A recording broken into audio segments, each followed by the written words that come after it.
Magandang araw mga migoy. Samahan nyo ako puntahan natin sila ate. Tingnan natin kung ano kinukuha nila.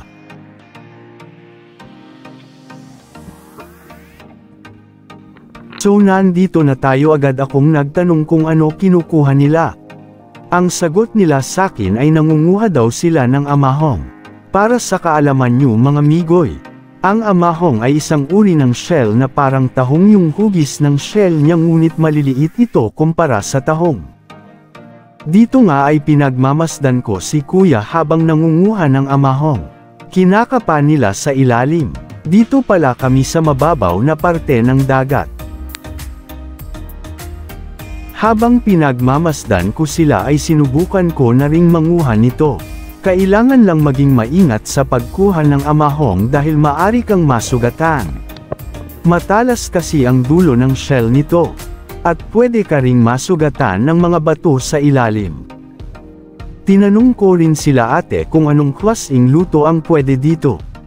Ang sabi nila ay masarap daw ito sa sabaw at kinilaw.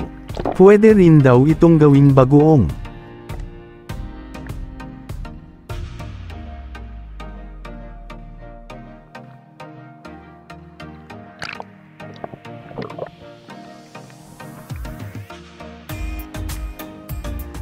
Habang abala ang lahat ay biglang nabasag ang aming katahimikan ng isang sigaw. Yung isa sa anak ni nanay nakahuli ng moray eel o tawag dito samin ay pananglitan.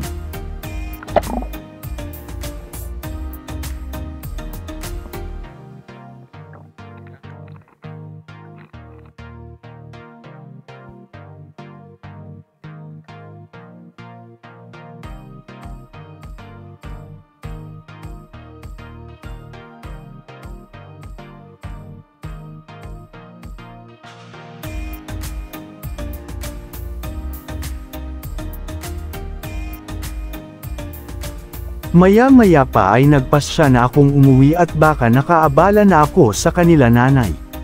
Binabaybay ko ang batuhan kasi marami akong makikita dito na iba't ibang uri ng shell.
So ayan mga migoy at hanggang dito na muna tong video ko na ito.